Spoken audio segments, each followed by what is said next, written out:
Ladies and gentlemen, I'm Dave Crouch. This is the Public Affairs Roundtable, and this is brought to you every month by the Williamson Inc., the Chamber of Commerce here in Williamson County. And we are glad to have a lively audience with us this morning. If you could join us up here, ladies and gentlemen, we will get started. The This morning, uh, normally, if you've been to these shows in the past, by the way, we do have these shows the last Friday of each month, and we would love to have you back with us on a regular basis. Typically, we cover the news of the day as it relates to what's happening on the Hill in Nashville with our state legislators for the first several sessions each year. This week has been a real distraction, and the news media has been in a frenzy over some things that we don't think we can lend a constructive comment to this morning. And so we intend to try to stay on the important issues of the business community and our own community, and try to stay as constructive as we can here this morning. We'd appreciate you keeping that in mind in your questions later in the show. And given that the chamber has polled our members, Matt has a few comments about what the chamber's focus is this year and this morning. And Matt, if you would share that with us. Great, thanks, Dave. I appreciate that, and thanks everybody for being here, both in person and now this year on the radio, WAKM. I probably should introduce everyone. You should probably do that. Go ahead. The get things the cart before the horse this morning. Joining me this morning to help host the show is Matt Largent, the CEO of Williamson Inc., our chamber. And we're glad to have with us this morning Senator Jack Johnson, our Representative Charles Sargent, and Representative Glenn Cassida. Representative Durham is not able to be here and has asked to be excused. And we'll look forward to lively engagement from the rest of you guys this morning. Go ahead, Matt. Thanks, Dave. I appreciate that, and thanks for the introductions. I just want to reiterate what Dave said this morning, and really this is the first one of the year, and talk about why we're here. And the great thing about this program, and I've heard you all say the same thing, is that we get a chance to go in depth on issues that we don't normally get a chance to go into. And you know, this show is focused on issues that are important to the business community of Williamson County. And since we know that a strong business community equals a strong community, we know that these issues are important to the entire community. So I'm actually going to start with a question on a topic that has been identified by our membership as the most important issue. In December, we surveyed our membership and asked them, in order of importance, to rank what they see as the biggest challenge to their business profitability over the next 5 years. Traffic and congestion came out number one, ahead of even cost of living and finding talent with the right skills. So my first question, and just to go down the line with this, is how can you help individually or collectively solve the number one issue of reducing traffic congestion that threatens the prosperity of our business community in Williamson County? Would you like for me to start? Senator, you're the ranking member here. All right, well, thank you. Well, speaking of traffic and congestion, I can tell you exactly how long it takes to get here from Independence High School this morning. I dropped my daughter off there this morning and then came here and barely made it on time. You know, the governor has taken a real leadership role on this particular issue and has identified it as not just for Williamson County and Middle Tennessee, but certainly one of the number one priorities for the state. And the governor's approach, which I think is a wise one, is to spend an adequate amount of time not talking about a solution, but talking about the problem. And believe it or not, even here in Williamson County, if you ask certain individuals about what they think about roads and how we pay for roads, there are a lot of people right here in our own backyard that don't think that it's a problem.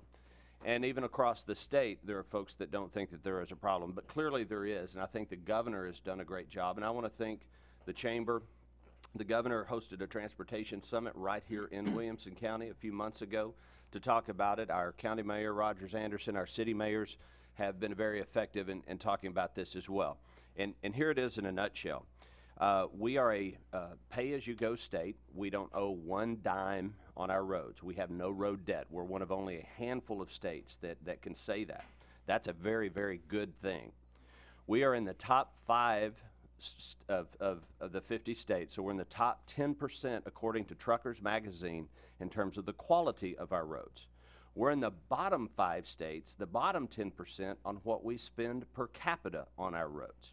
So we do a good job as a state, and we have done a good job as a state for a number of years. But if Commissioner John Shore were here, the commissioner of TDOT, he would tell you he's got somewhere between $6 and $7 billion worth of projects that are already approved, that are already in some form of the process. And he's got roughly $500 million a year to spend on them. And we can go down the list, whether it's the Mac Hatcher extension, whether it's 96 East. I mean, we've got a number of those projects right here in Williamson County. If we do nothing, we'll finish those projects sometime in the next 20 years. And that's in today's dollars, not accounting for any inflation. So there is a real problem that needs to be addressed. How we address it and what the solution is, I think that's a conversation we're going to have over the next few months. There will not be a proposal this legislative session. The governor's made that clear, and the Speaker of the House and the Speaker of the Senate have made that clear. What can we do, Matt? We need to continue to educate folks in terms of how we pay for our roads, the good position we're in right now, and ask the simple question: do you want to be Atlanta in 10 or 20 years? And I would submit we don't. We don't want to be Atlanta. We're going to dump 1 million people in this MSA in the next 20 years. And that's good because we're growing. We're a desirable place for people to come. But given the way we fund and pay for infrastructure now, and dumping 1 million people in over the next 20 years is not a sustainable proposition. We will become gridlock and we will lose our competitive economic advantage. So continue to articulate the problem. I expect the governor will bring a comprehensive proposal for our next legislative session. Okay, great. Charles? Thank you. I will not go through. Jack has brought us up to date exactly what's happening, and I will not go back through because I agree with everything that Jack has said. I know the county mayor, I know the chamber is doing an excellent job trying to bring it to the attention of all the people. 2 things I will say. I do have a bill. Right now, the gasoline tax is made up of a lot of different pockets. We are removing, or we are taking 1.6% of the gasoline tax and 1.8% of the diesel fuel tax and transferring it out and putting it into the general fund. I have a bill that will revert that money back to TDOT, and it will come out to be $13.5 million on a reoccurring basis. So this is reoccurring money that we'll receive every year. Before we do anything on tax increases or anything of that nature, we need to make sure the money now that's allocated to TDOT is going to TDOT and not going, any of the money going to the general fund. So that will divert or bring back $13.5 million on a reoccurring basis. Also, there's a bill out there that I'm the second sponsor on. It's House Bill 1415, and this will return $261 million to TDOT that back under the Bredesen administration was taken out to start balancing the budget when we were in a tougher time. So that will be one-time money. Also, we are fixing the highway. We finally got the highway, the federal highway funding in place. And before, they were giving us piecemeal. Every 90 days they would tell us how much money we could receive. And TDOT didn't want to spend all the money if they knew they weren't getting federal money. Last year we probably had about $400 million left in the TDOT budget for road constructions that was not done because we did not know if we were going to get the federal money. So there's money, some money there. So if you look at the 400 we had from leftover from last year, the $261 million plus the 13.5 reoccurring, that will start moving us a backlog out of TDOT. And we're working off the 3-year road project, and we have a 3-year road project in place, and we're going to work off that road project so everyone doesn't come and say, I need this road, I need that road. So we're going to work off the road project. So I think we're a little better shape than sometimes what I don't like to disagree with my commissioner, but there are some things out there that we can do before we do anything else. Dave, if I could kind of backtrack, why are we in this situation? Why is there this shortage? And let me assure you all that you live in a state that is the best, literally as measured, the best run, organized state in the union. The reason we're here is because you and I are buying less gasoline. Our cars are getting much better economic. We fund our roads through the gas tax. So you've got that factor. We are buying less gasoline, thus revenue as a percent is not increasing. And in addition, inflation on road construction and labor is escalating. So we have this situation where we're in this stance where we are able to maintain, and as Jack pointed out, maintain well our roads. What we're lacking is the funds to expand roads. Thanks to our leadership of our local governments, we are getting more per capita than any county in the state, from 65 and all that's being done. But that's not the long-term solution. The leadership of Charles, the leadership of Jack, we're going to sit down and study what is the answer. The governor has a proposal that will be put on the table. Another proposal, Dave, that I'd like to throw out there is because of the management of the guys like Charles, like Jack, like the governor, the state is running a large surplus. The reason we're running a large surplus is because we know that if we cut taxes, business comes to the state, jobs are created, and wealth is created. And so I would like to open a discussion on maybe dedicating excess revenue to the construction of roads. That's just one thought, Dave, of many. I'm not saying it's an answer. Will you sponsor that bill this year? It won't be this year. I'm already my 15 bill limit. But I am, amongst friends, I'm proposing one of many ideas. And so, and Dave, I'm impressed. This is the Dave Crouch Fan Show. We started a few years ago with just 2 or 3, and look how many are here. So this is good. Thank y'all for coming out. I'm not taking credit for that. We'll give it to Matt. Can I give one analogy here, because I think, and I should have said this in my comments, this is a good way to think about our gas tax, okay, and the money we use to build roads. Glenn touched on it. If 20 years ago you were driving a vehicle that got 15 miles to the gallon, and you drove 15,000 miles a year, about the average for a typical driver, and today you drive that same 15,000 miles a year, but your car gets 30 miles to the gallon, today you're paying half the tax to use the roads that you did 20 years ago, because it's not a percentage, it's cents per gallon. You're buying half the number of gallons that you did 20 years ago. Now I ask you, can you in your family or your business or any other area, can you maintain your standards, your quality standards on 50% of the revenue that you had 20 years ago?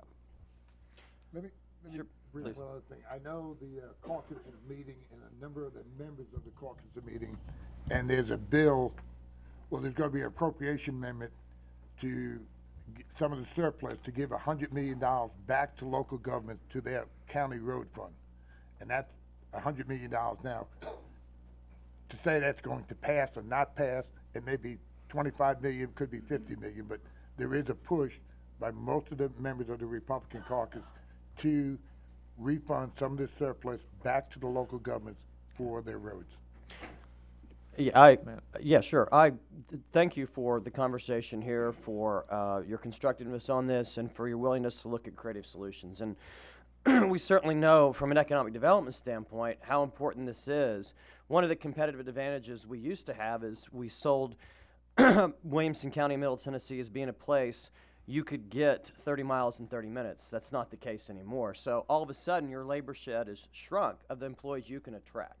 So that's when this becomes a big economic development issue, especially for these companies with home bases in Cool Springs. And following up with what you said, Senator Johnson, I greatly appreciate the analogy. And one of the other questions we asked on this survey, very specifically to the business community, and I'm happy to provide a copy to you all afterwards, was 65% of the people who responded said they would support raising taxes to pay for transportation improvements and or mass transit. So I think, Dave, you've got to follow up for this.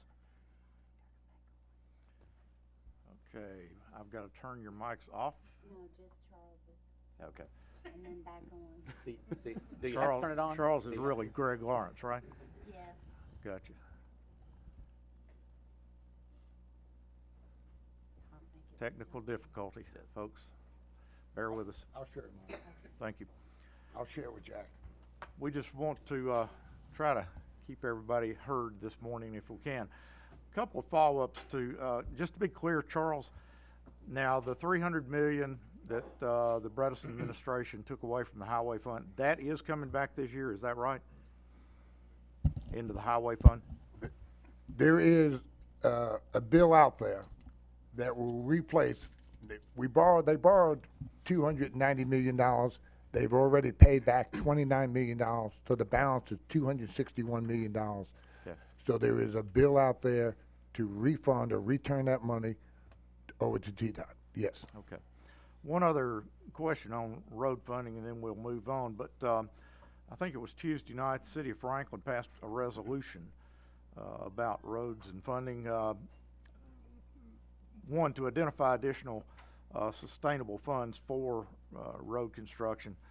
But one of the points in the resolution was to allow for a local option for dedicated revenue to fund local transportation and transit initiatives. So a local option, would you all be in favor of that? Would you all support that? I believe they have. I thought they did.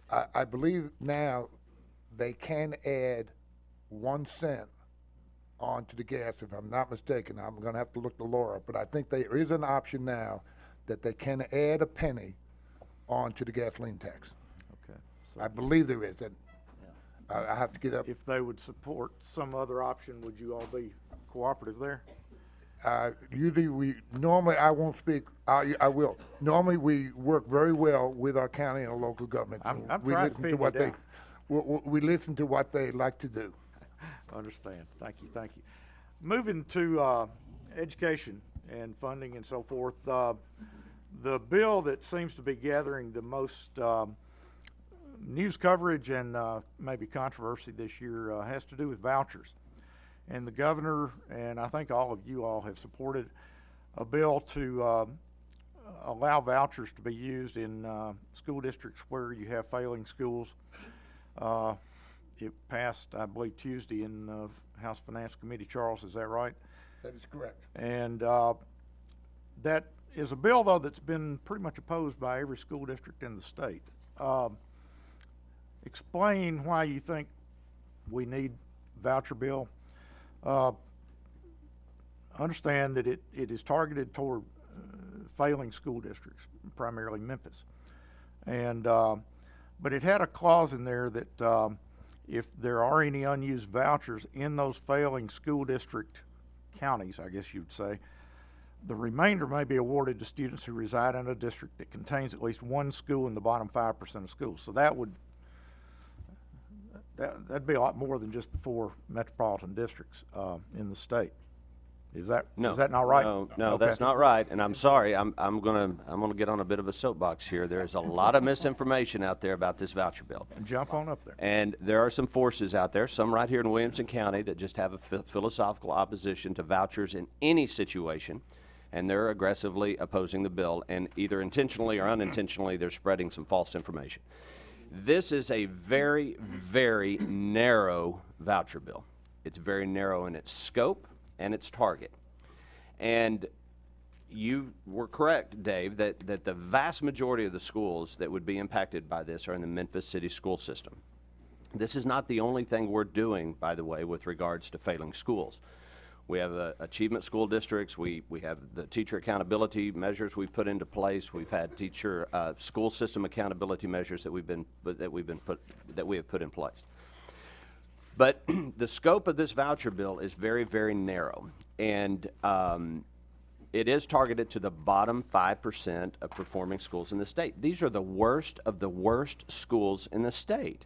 And how in the world can we, sitting here in Williamson County with our amazing schools, 2 amazing school systems, Williamson County Schools and Franklin Special School Districts, how can we sit here when I just dropped my daughter off at Independence High School, which is a wonderful school, my other 2 children go to Hillsborough, world-class educational institutions. How can we sit here in our ivory towers of Williamson County and say that these kids in Memphis County, or in Memphis City, Shelby County, will continue to be trapped in a failing school?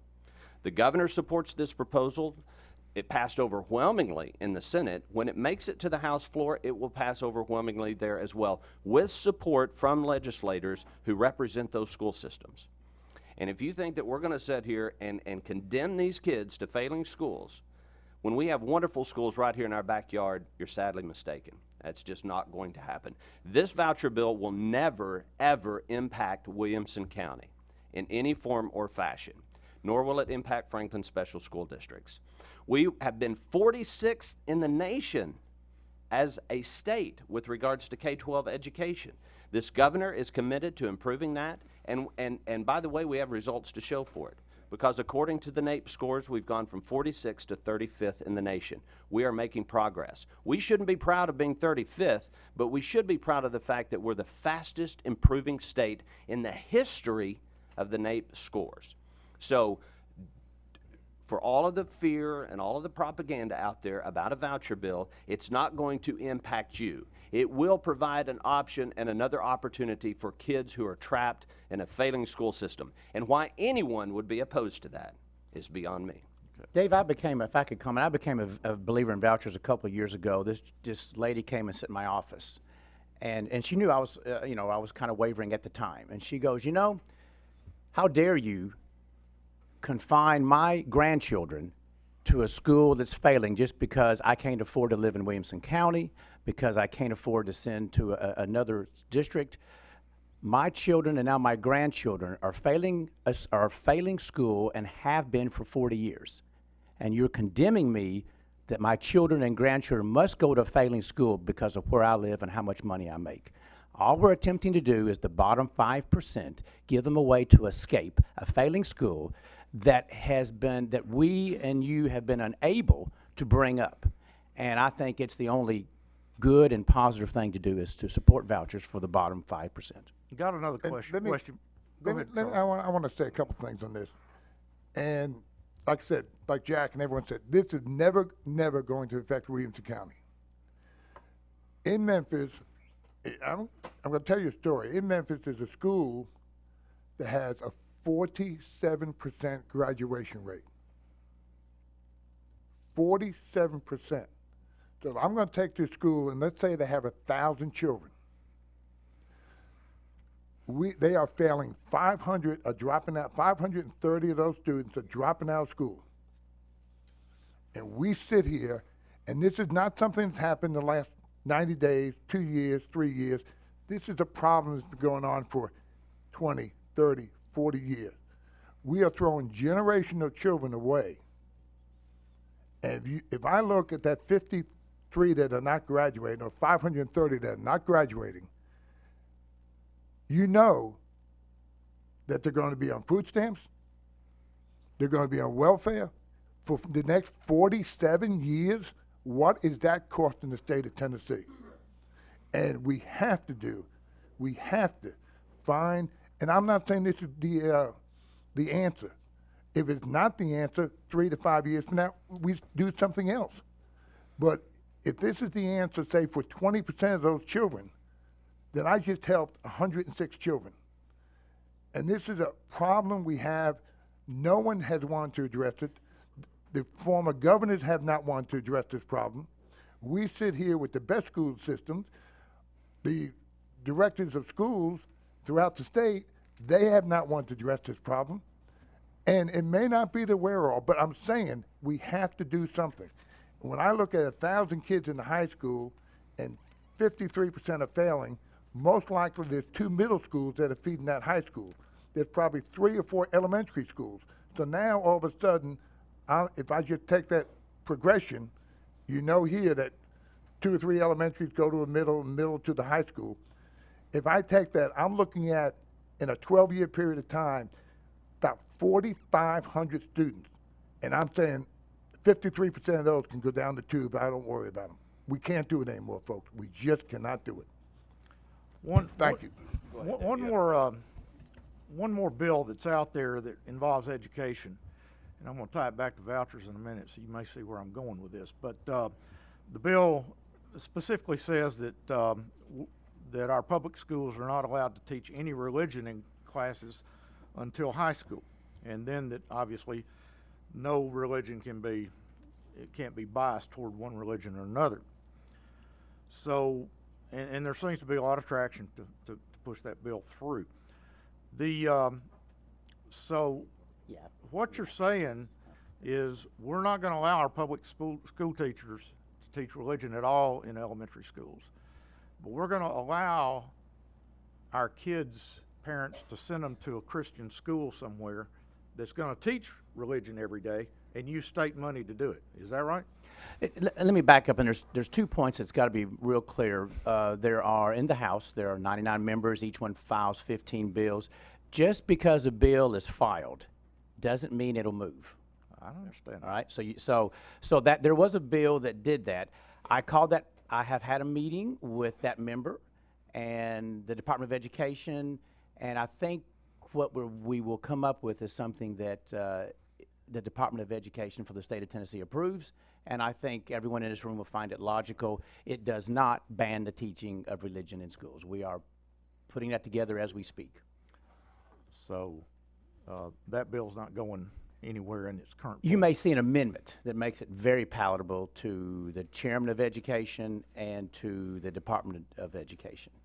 Just seemed to be a little inconsistency there from the same side of the caucus there. Dave, let me warn you, there's some bills you might want to wait before you read them because they scare me. Gotcha. Okay. All right. Yeah. Matt, you got to Sure, follow up? I do. And this, like you said, Senator Johnson, this is the beauty of this conversation today. We can go in-depth on issues and have a chance to talk constructively about some things that go deeper than the headlines.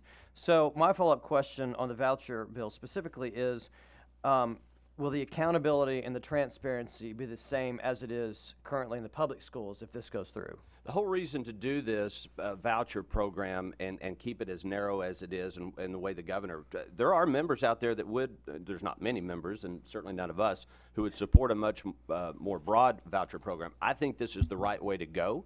It's very narrow. 5,000, or the bottom 5% is capped at 5,000, I think. So we're talking, out of 6.5 million people, we're going to start a program with 5,000 vouchers.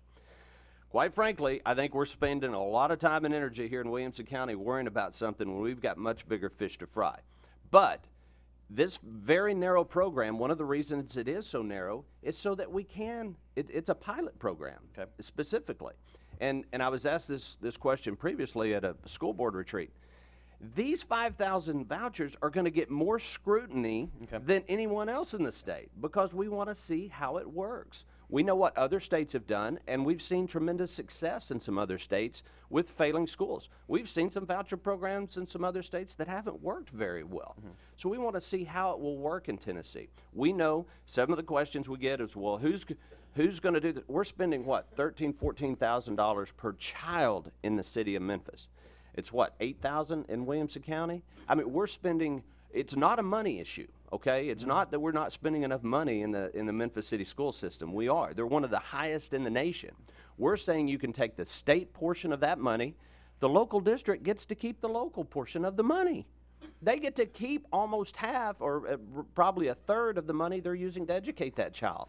The parent can take the state portion, whatever that is, $7,000, $8,000, $9,000, and take that money and use it as a voucher to go somewhere else. So to answer your question, not only will they be held accountable, all eyes of the state, and including the entire Department of Education, will be watching these 5,000 vouchers very closely to see how it works. Matt, let me jump on too. I think, I don't know what the chamber survey is, but I surveyed this on the eastern third of the county, my house district, over 50% support vouchers. And if you narrow it down just to the bottom 5%, it becomes, this is a popular thing, not only in the state and with the governor, but with Williamson County. Changing gears again, let's talk about the governor's State of the State address. I believe is coming up Monday night, and he will present his budget, I believe, Monday. Is that right?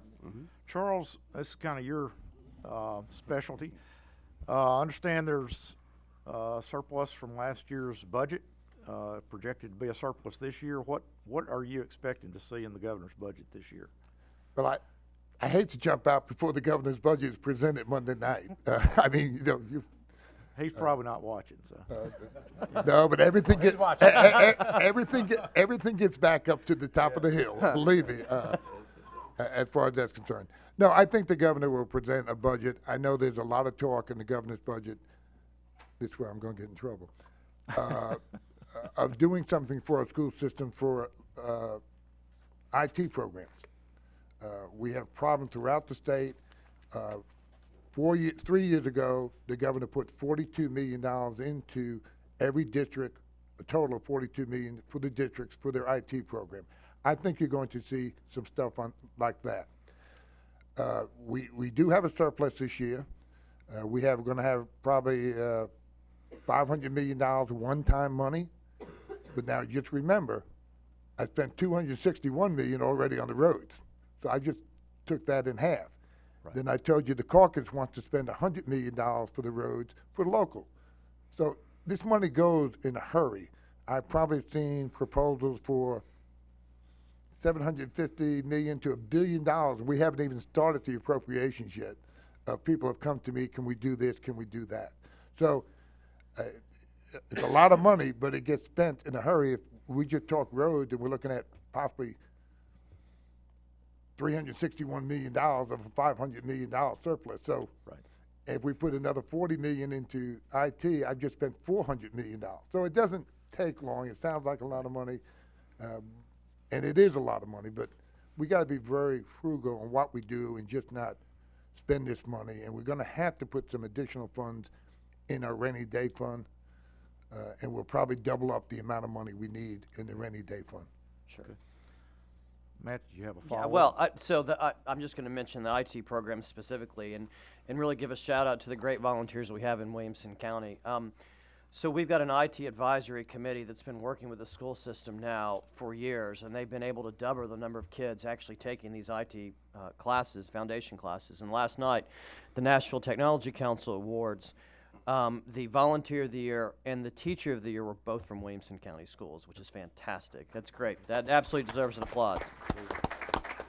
And even I wouldn't say better than that, but in addition, the 3 finalist companies for Tech Company of the Year for the Nashville Technology Council Awards were all based in Williamson County, which is also a great thing for our economy. So that IT piece, I think, is so critical. We know more and more jobs are going to have that IT component, whether you're working on a manufacturing line or you're sitting in the corner office. So I'm thrilled to hear that's going to be a bigger part of the budget.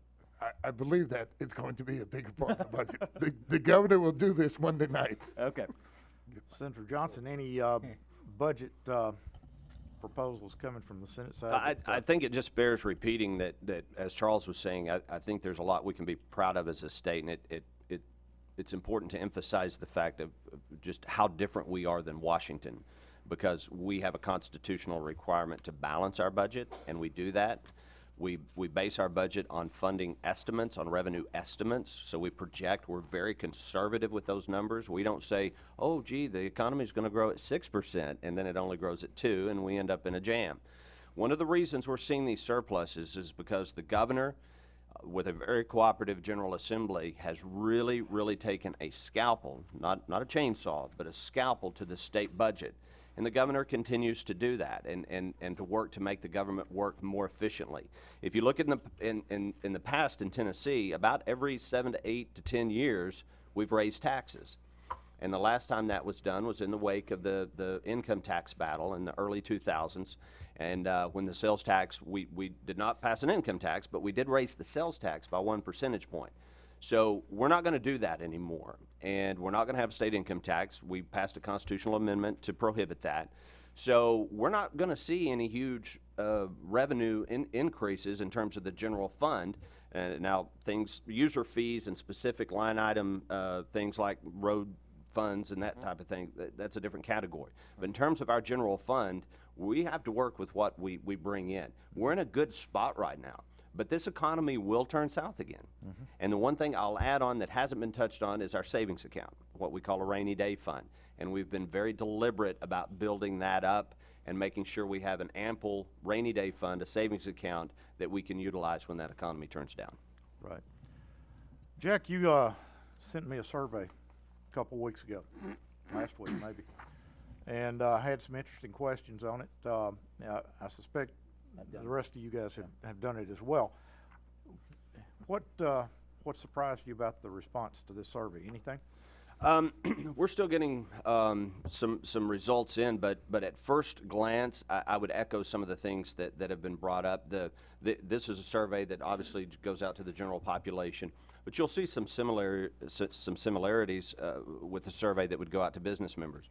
One of the things that's going on right now is people are scared with regards to terrorism. And I think rightfully so with some of the tragic events that have taken place in other parts of the country. There's a lot of conversation right now about refugee resettlement, about how thoroughly or how inadequately we are vetting people who come into the country. And unfortunately, there's a lot of demagoguery when that subject comes up.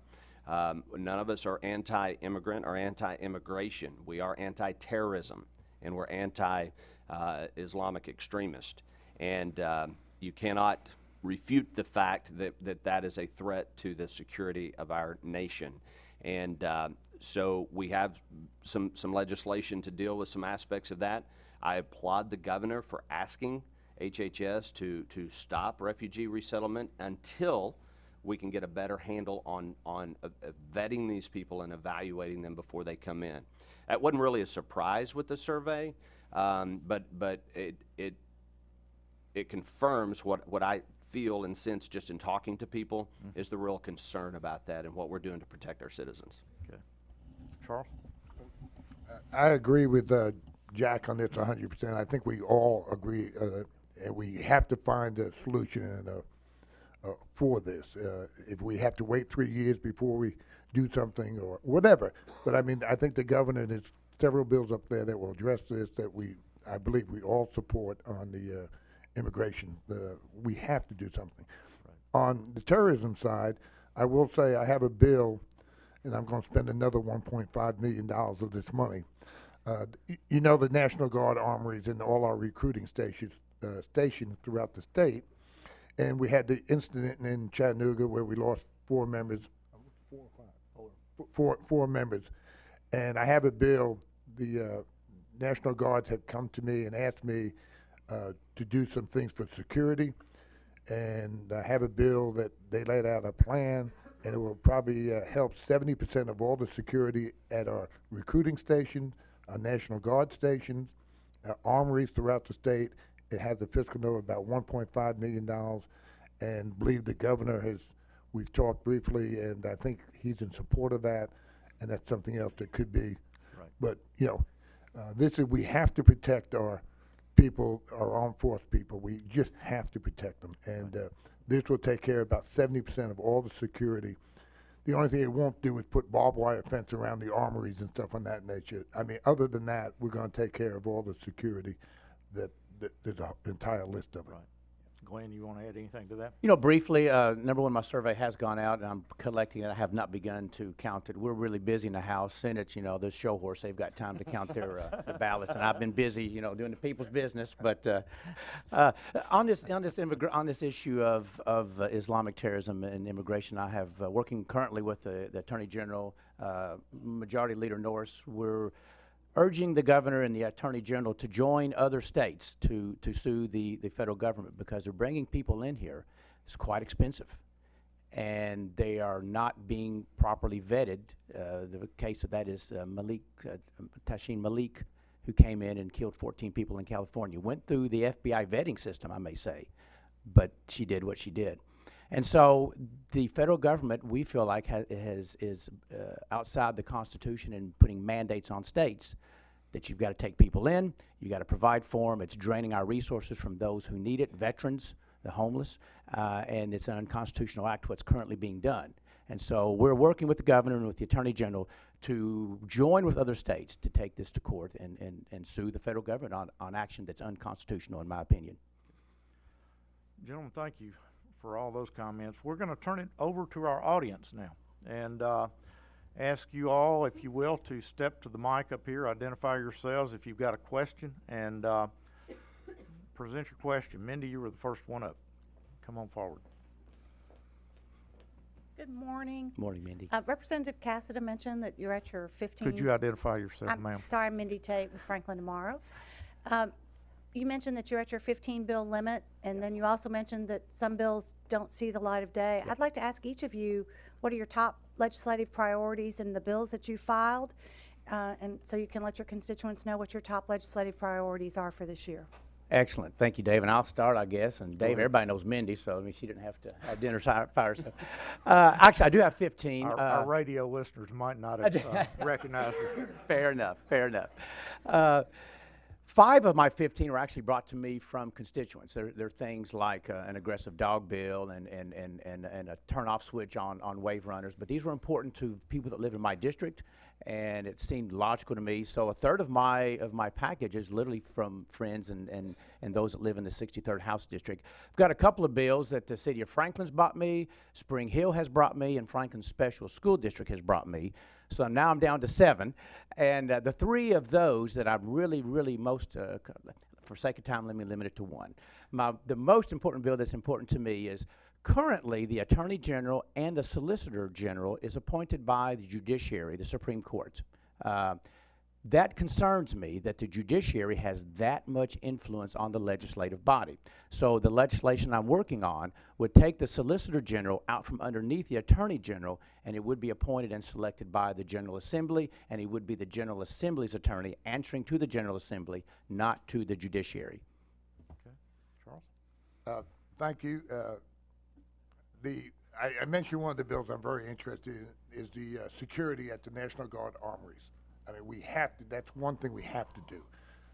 We talked about the gasoline tax. I have the bill to refund $13.5 million on a reoccurring over to TDOT instead of the general fund. It sounds like we're just switching money, but they're 2 separate accounts. So this is $13.5 million additional for the for TDOT. The other one I have, I carry a number of these, the Hall's income tax. There will be some movement this year on the Hall's income tax. I have 2 bills. One is just going to reduce it a straight 0.5%, going down from 6 down to 5.5, and there's another bill that will possibly bring the threshold of the income limitations on there. So there are several bills out there on the Hall's tax. I have 3 of the Hall's tax bills as far as that's concerned. Okay. So those are the major things that I have several bills for the treasurer on the retirement bills and the what we do on our retirement program with the 5th best funded retirement system in the country. It has about $40 billion worth of investments. So I work very closely with them, and we're doing some changes and some housekeeping work and to make sure we're still in line with what the federal government has to say. And so those are some of my top big bills. Good. Jack? I am the Senate sponsor over in the upper chamber where we do most of the work in the General Assembly. Of some of these bills that Charles and Glenn are carrying, and so I won't repeat those, although I will reiterate Charles's effort and applaud him. He's, for many years, been a leader in trying to reduce and hopefully ultimately eliminate the Hall income tax, which is a punitive tax for retirees. And, you know, we like retirees in our community, don't we, Matt? And the only thing we like better than retirees are rich retirees. So we want a lot of rich retirees in Tennessee, and so we shouldn't be taxing their dividends. So we'll continue on that effort. I could put you to sleep on some of my bills. We've had a big we've had a big fight in the General Assembly over insurance mandates and people bringing mandates for insurance companies, and that's something that comes through the committee I chair. And I'm not a fan of government further injecting itself into the healthcare delivery system. So I've got some legislation to deal with that. We're trying to simplify the way that LLCs can convert over to sub-S and sub-C corporations, and again, I could put everybody to sleep, but these are important issues. These are things that we spend the bulk of our time on. The Tennessean doesn't report on these. The news channels, when you watch the 10 o'clock news, they don't report on 98% of what we're actually dealing with up there, because a lot of it's pretty boring, but it's very important stuff for our businesses and our communities. So in general, any efforts we can have to reduce regulation and reduce unnecessary taxes on those who are creating jobs and stimulating our economy, that's where our focus will be. Great. Appreciate you bringing the boring stuff back to us so we can understand it better. Alderman Pearl Bransford. Good morning, Alderman Pearl Bransford at large, City of Franklin. My question is related to House Bill 1632, which we've talked about economic development, we've talked about traffic, and the common thread between economic development and traffic is housing. And one of those opportunities as we create economic development and bring in new businesses and create businesses, we are bringing in people to work here. We are bringing in additional cars on our roads. So one of the common thread of housing is, how do you all propose, because everyone is not going to be at the CEO level of income. The ones that are here in our community, working at Starbucks, teaching in our schools, or servicing us in different ways at our hotels, and our many new hotels that's been built in our city and our county. How do we address, now I'm concerned about the bill that will restrict local elected officials to create incentives where appropriate and to not tie our hands in trying to redo zoning ordinance that we are responsible for. Why would that be an issue at the state level that local elected officials cannot, if so desire, react zoning ordinance that will assist in housing initiatives? Would love your comment. It sounds like there may be a confusion on what this bill does. Okay. Sounds like there may be a confusion on what this bill does. This bill in no way limits cooperation, working together, coming up with ideas. What this bill does is one thing. It stops government from mandating to the free market the price of housing. Now, and this is a fair debate, Pearl. Up at the Capitol, there are those that believe government is a solution. Give us more of your money, we'll tell you what to do, what to build, how to do it, and all's hunky-dory. I would submit, if you look at communities that have this kind of policy, housing prices go up and even become more scarce. I'm a believer in the free market. The free market will solve the problem, and it will do so in a way that's economical and benefit for all concerned. So again, let me repeat, I'm being redundant. This bill in no way limits cooperation, working together, working together with home builders and the industry to come up with solutions. It does one thing. It stops government mandates. Let me read this. A local government unit from enacting zoning regulations that require the allocation of a percentage or of existing units, if so desired, from our standpoint. Why is that a problem? When the government says 10% of all homes built must be at this price level, that's a problem. If it's voted on by the local government, why is that a problem? Because, again, it drives up the cost of housing, it creates a scarcity of affordable housing, and it hurts the state's economy. So is that a disrespect for the local government making those decisions if they choose to? I guess the better question is why would you want to hurt the local economy? Why would you want to create more expensive housing and fewer affordable homes? You're not hearing me. If the local government so choose, why is that a problem? Well, it's a problem because it drives up the cost of housing and creates it more scarce. Okay. But definitely here to oppose that bill, and as you know, and all of you up there know, that everyone in this community is not a wealthy person, and that being able to address housing for a series of working folks here in our community is very important. And as we have these discussions, I want to make sure it's out there that is the case here in Williamson County. I heard the comment that we love millionaires and wealthy people. Yes, but we also want people here in our schools and our service community to be able to live within our community. We definitely do. Thank you, Paul. Eric Stuckey, City Administrator for the City of Franklin. Step up to the mic here. Good morning. Thank you, David. I'm Eric Stuckey, City Administrator of Franklin. Just want to take a minute. First, thank you for your service up on the Hill and in the community. And David referred to earlier our resolution that the city passed on Tuesday. And Commissioner Schroer was there as well. Interesting discussion focused on $11 billion of projects that are needs across the state right now, not to speak of what happens in the future. So it's a monumental need, and appreciate what's been talked about, but it's a big picture issue, and appreciate the way it's being approached, and it's a real need. And I won't go through the whole resolution, but there are 3 key components that this talks about, and obviously clearly connected to our quality of life and to our economic vitality. But it is that we identify additional ongoing state funding for transportation needs that incorporates a mechanism to keep pace with future inflation. That's 1.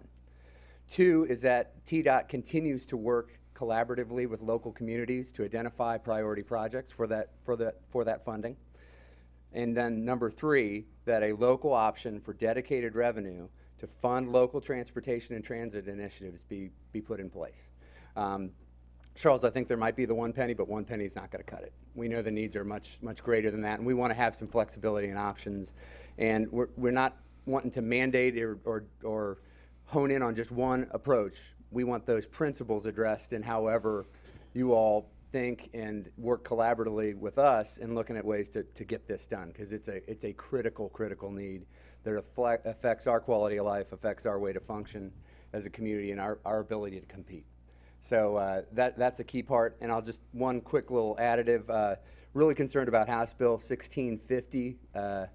Representative Carter has put this out there that would prohibit the use of any local gas tax to go towards anything that isn't basically supportive of vehicular traffic.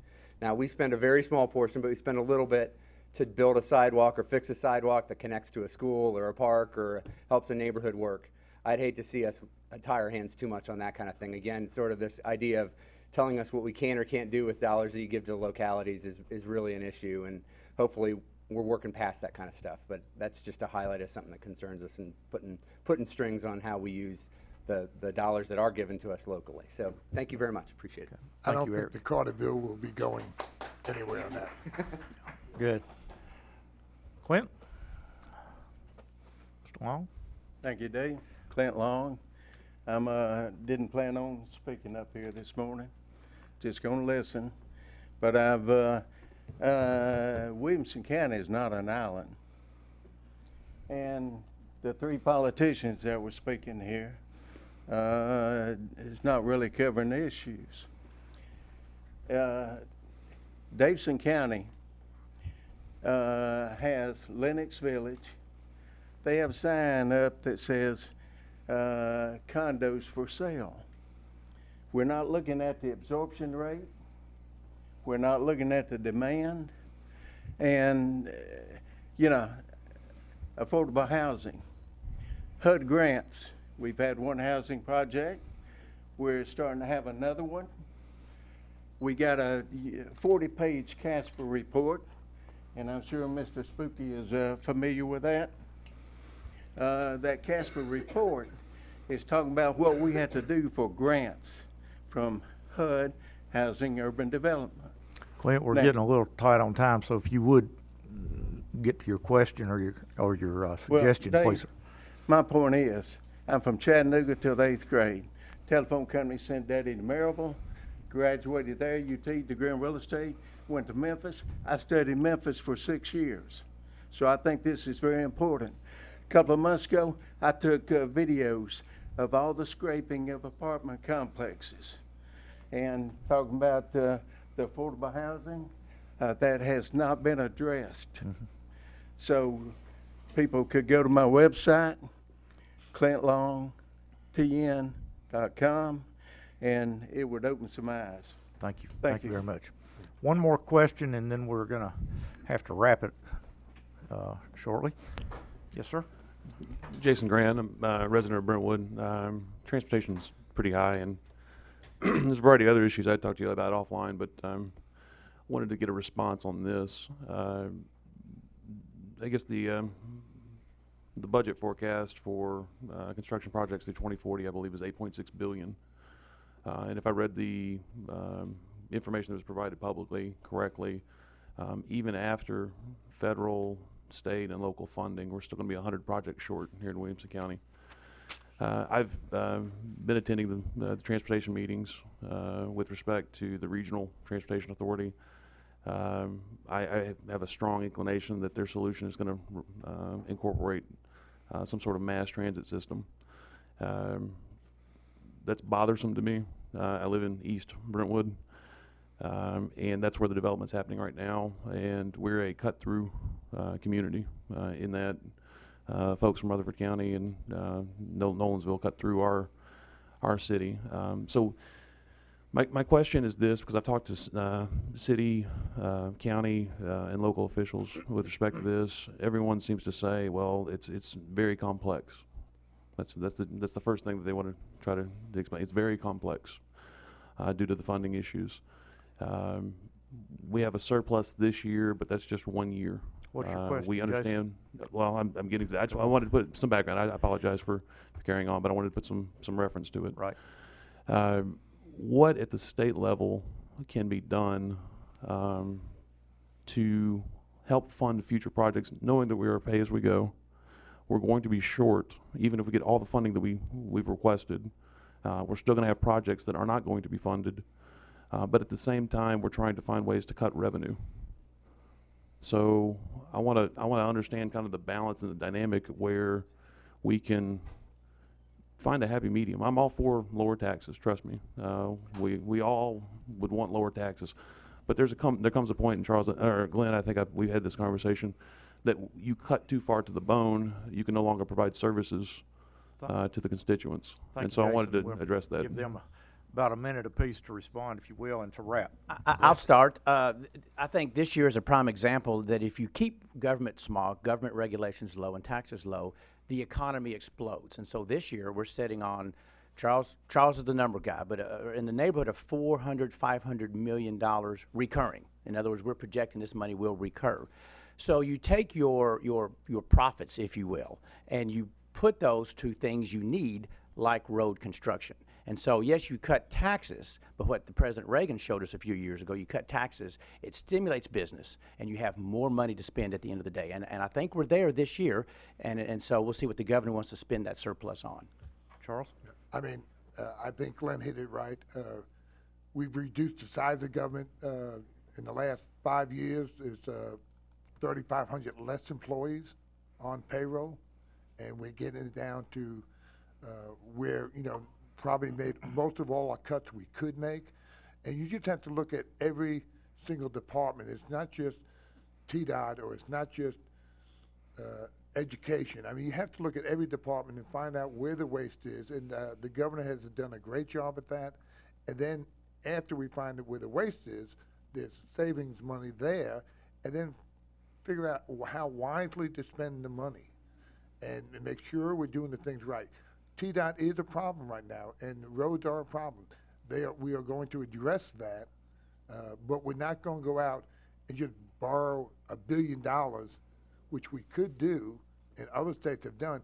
We're not going to do that. We're going to make sure that we can pay as we go and do all these road projects and be realistic about it, and that's why we're going to work off that 3-year road project list. And if we get that, the money we have right now probably will do 1.5 to 2 years of that road project list, and then we'll keep on going from there.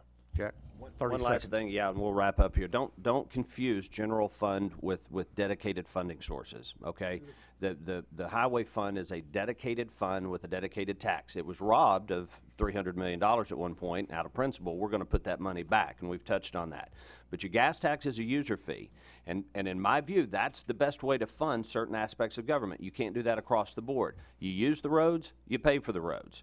If you're a little grandmotherly lady and you drive 2,000 miles a year, you shouldn't pay the same amount on roads as someone like me who drives 25,000 miles a year. So you user fee, dedicated funding source. Just want to make sure this morning we have a moment to thank all the people that make this show possible. It comes off every month, but it wouldn't come off without first of all the invitation of Mayor Rogers Anderson and Diane Giddens in their office to allow us to use this facility. Diane, we appreciate your help getting things working up here.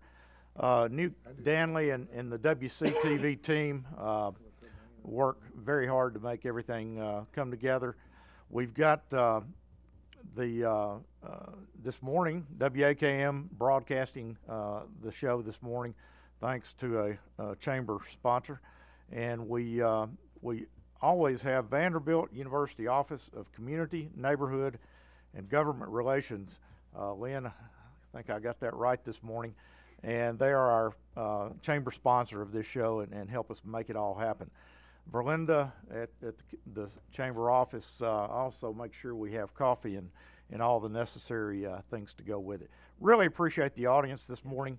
Hope you'll be back next month, the last Friday of the month, and we'll continue this conversation, hopefully be able to get into some of these bills that have manifested themselves. Thank you very much. Thanks.